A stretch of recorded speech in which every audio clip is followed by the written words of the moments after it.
cut above with the Southern Forest Products Association.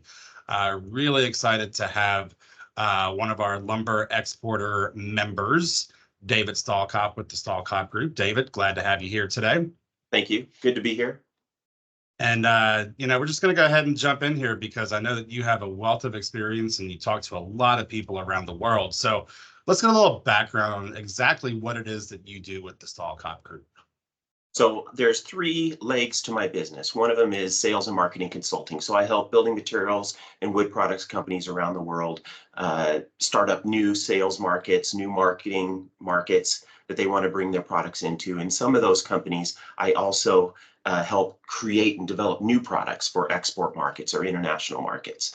The second leg is wholesale trading, where I'm buying and selling products. So Southern Yellow Pine, that my sales guy for Mexico, Obed Perez, he will sell that into our Mexican customers. Other export markets, I will handle the sales for Southern Yellow Pine in particular, like Turkey or Northern Africa, Middle East, Europe, Asian markets. I'll handle those markets along with some of my other sales team members.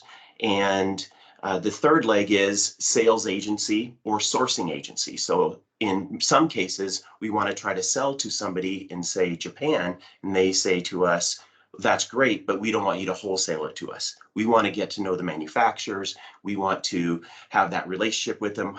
We'll sign a 3-year contract with you to just handle all of the sourcing for us. And then we go out and we buy for them.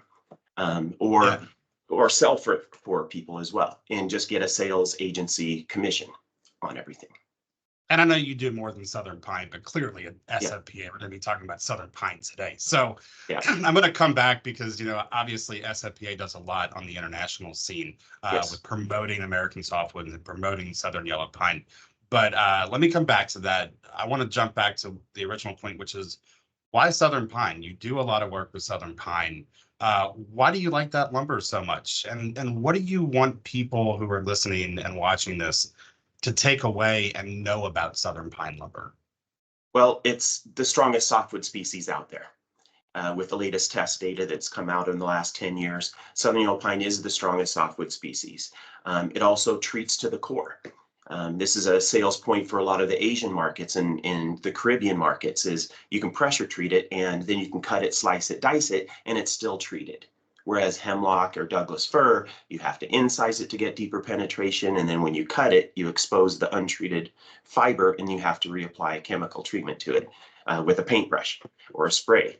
So Southern Yellow Pine is all around probably one of the most versatile species out there. And especially in markets like Mexico, which is now our #1 export market for softwood lumber. And now Mexico last year became the US's single largest supplier of all products, passing China, which was the #1 supplier to the US for over 20 years. So that relationship that we have as United States with Mexico is a very close one, a very tight-knit one, and one that's growing and developing even more. And everybody wants Southern Yellow Pine just because it is so versatile. And one of the things I was really curious to hear what you had to say on this is, what are those buyers? And not just the buyers in Central and South America and the Asian territories you work with, but what are our domestic suppliers? So kind of a 2-part question. Right. What are you hearing from those buyers? What are some of the questions, the comments, the concerns, the praises for Southern Pine lumber? What are you hearing out there? Well, one of the things that, especially in the Mexico market, they're used to buying a lot of cut to size pallet stock from Brazil.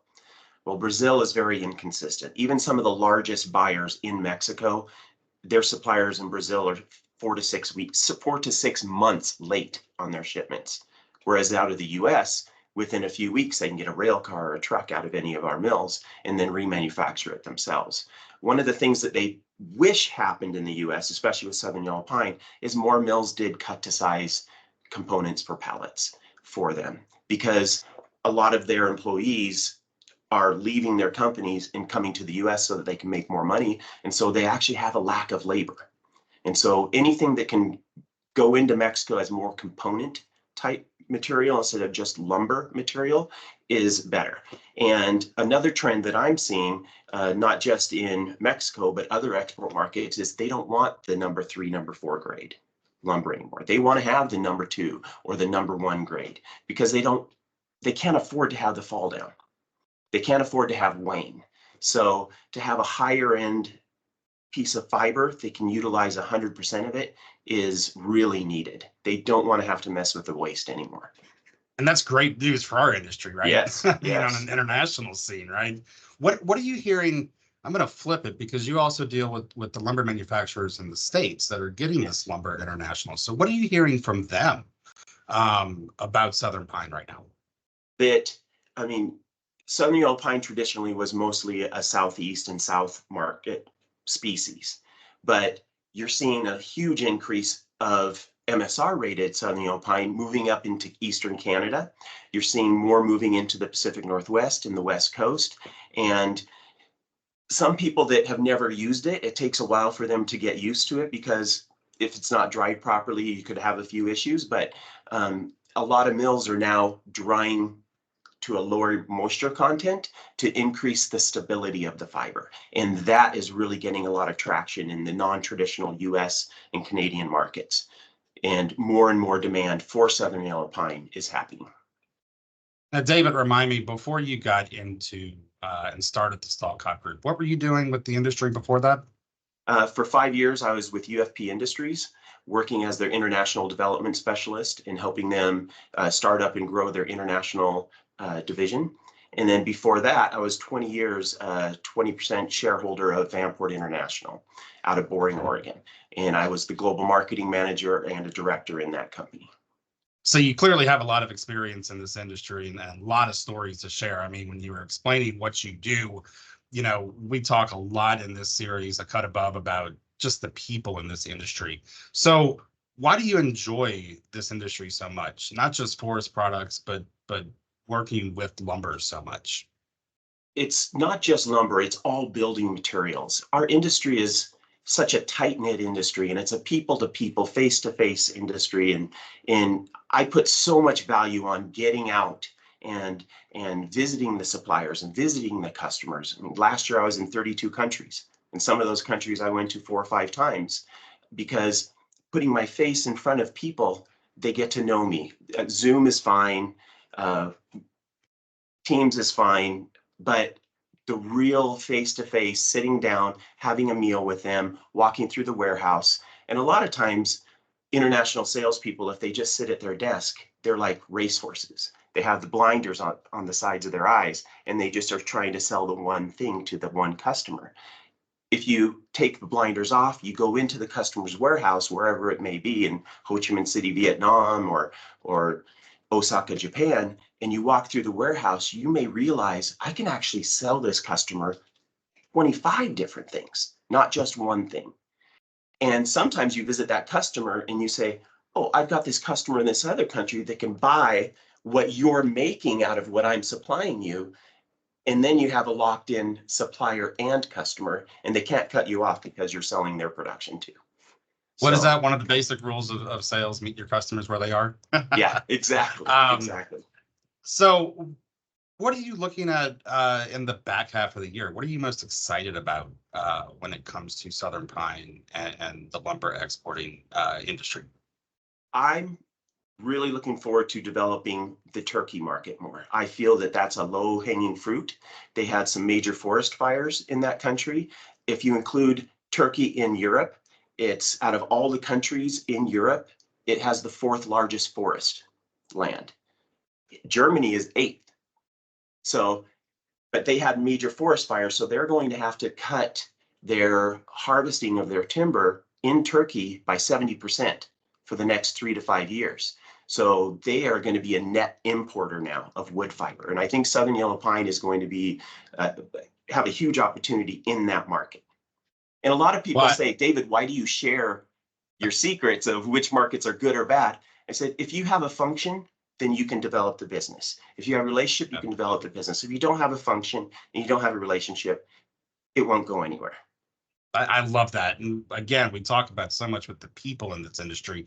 What I found is that, and having come from professional services, there is a lot of competition, and there's competition in this industry too. But like you just said, there really aren't any secrets.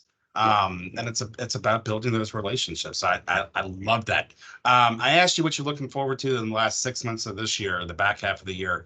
I always love to throw the crystal ball question out there, which is, where do you see the Southern Pine industry in the next 10 years? So 2035, what do you picture 2034, excuse me, and beyond? Where do you see that in 10 years? Well, the only future growth for new sawmill construction in North America will be in Southern Yellow Pine country. It's not going to happen in Canada. It's not going to happen in the Pacific Northwest. You're just going to unfortunately see more mills shutting down. You're going to see more sawmills starting up in the southeast, cutting Southern Yellow Pine. That will, unfortunately for the sawmills, increase the log prices in most areas because there will be more demand for it. But if you have 52% of all US housing starts in the southeast, and you have 43% of the lumber production in North America that supplies North America being Southern Yellow Pine, that has to increase. You have to have more production. Yeah, so we have a very bright future is what I'm hearing. Very bright future. We just need interest rates to drop down to in the low fives. Yeah, I keep seeing and all then those we will memes. see things take off. I keep seeing all those memes on social media about, if you locked in your 3% mortgage during COVID, you're sitting there like a king. So, Yeah, wouldn't that be nice? 2.7% here. Wouldn't that be nice again? So, yeah, David, man, this has been great. You always have great insight to share. I really appreciate you taking time to talk with us today. thank you so much. I appreciate you. And we'll see you next time on A Cut Above.